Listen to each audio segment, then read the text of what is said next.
Welcome back. Well, for nearly a century, Hollywood stars would seek rest and relaxation by escaping here to Palm Springs, with many of them deciding to make this their destination and their permanent home. Our NBC Palm Springs' Steve Sumrall takes a look back in this edition of Our Desert Past. It was during the 1930s when Hollywood stars began to flock to Palm Springs, all thanks to the results of a friendly card game held between two entertainment industry titans. 20th Century Fox movie mogul Darryl F. Zanuck and studio executive Joseph Schenck. Zanuck won the card game and was awarded Schenck's Palm Springs estate, located in what is now known as the Movie Colony.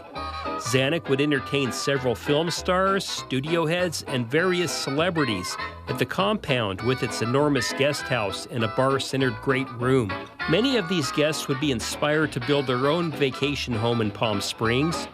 This was the perfect location for the stars, since Palm Springs was only 2 hours from Hollywood, and a 2-hour distance is what they were permitted in case they were called back to the studio on a moment's notice. Some of the Movie Colony's notable residents included Jack Benny, Gloria Swanson, Marilyn Monroe, Harold Lloyd, Tony Curtis, and Janet Leigh. The Movie Colony also featured the clothing-optional Casa del Sol luxury hotel built by none other than Errol Flynn in 1943. He kept his name off the books for tax reasons. It burnt down in 1990.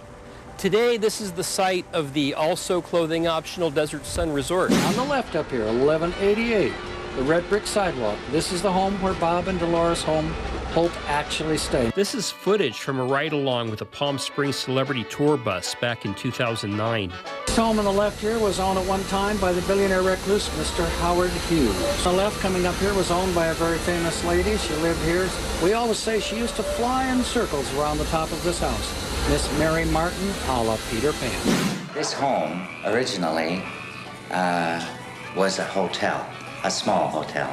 It had 32 guest rooms. And in 1972, Liberace allowed cameras onto his estate for a guided tour.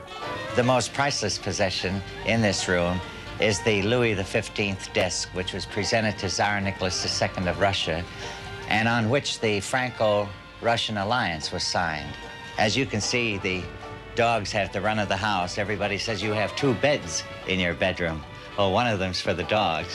If you want to see a star, don't go to Hollywood, come to Palm Springs.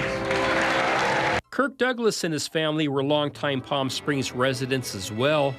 During a 2016 interview, Kirk's son, Joel, reflected on their time here. But when they're out here, you know, they are relaxing. And they're playing golf, and, you know, the kids are driving the golf carts. And, gosh, I remember over at Tamarisk, when I would look on the driving range, and there was President Eisenhower teeing off as Frank Sinatra was coming around the corner with Sammy Davis, you know, and I mean, it was exciting.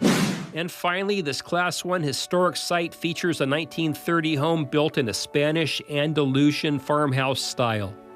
This was the home of screen legend Cary Grant.